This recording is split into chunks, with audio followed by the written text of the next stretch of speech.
Okay, I just wanted to make this video as a follow-up for the Goldhorn. I took the results that I measured and I tried my best to graph them out to sort of get a visual representation, and I also converted the voltages into decibels so that both I and you could get a better understanding of what it means when it's a certain voltage down. How does that convert to decibels? That's a little easier for me to understand. And one other point I should make: when I did that measurement before, my signal generator, it doesn't put out a lot of voltage. It's a very cheap signal generator, and it only put out 2 volts. Well, it's capable of putting out 3.3 volts peak to peak, which is not the same as 3 volts RMS. And I had it adjusted to where it was 2 volts peak to peak, which was, I forget what it actually was. It was well under 1 volt.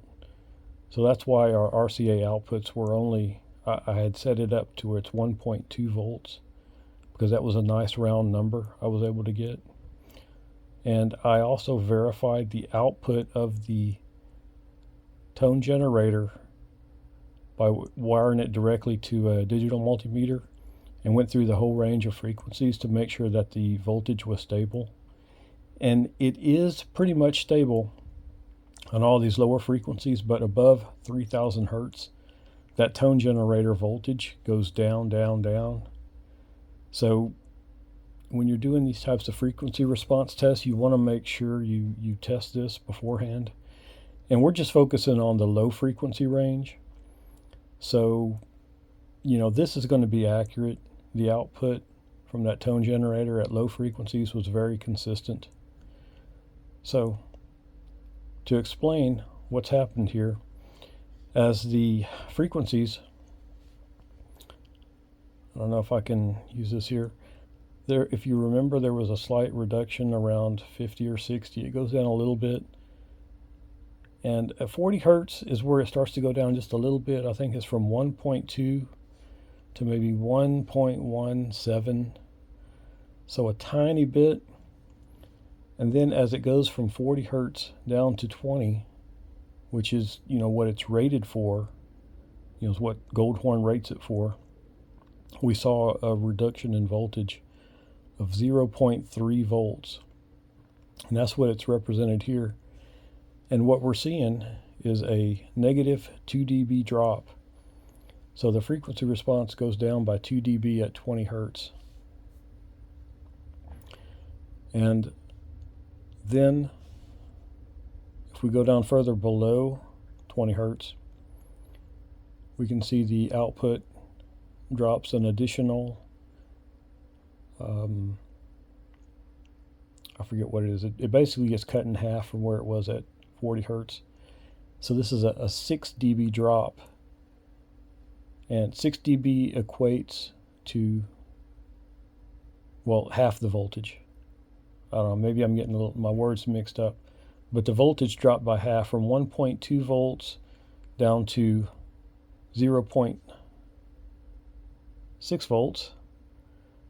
Anyway, when you're talking about voltage being cut in half, that is a reduction of 6 dB.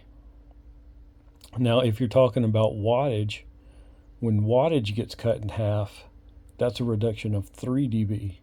So you have to remember what you're talking about. You're not talking about wattage here, we're talking about voltage.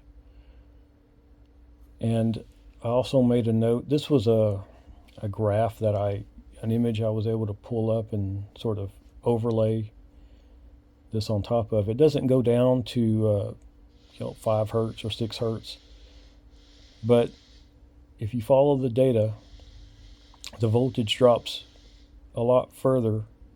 I think it's around 0.2 volts at 5, or it might have been 6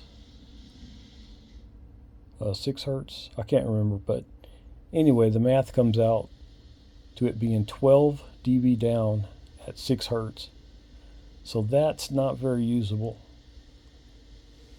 And I'm going to do some more experiments to see if I can add some equalization to sort of bring up the output at 10 hertz. I think if I do a wide, kind of like a wide Q boost at 20 hertz, and then I can bring the equalization down over here at, if I start at 20, boost it up here, and then bring it down at 35, 45 over here, I might be able to flatten the response curve out so that it doesn't drop as much at 10 hertz. But anyway, this is something I'm going to experiment, and I'll probably do a video on that. And this is probably long enough. All right, I appreciate it. Thanks for watching. Bye.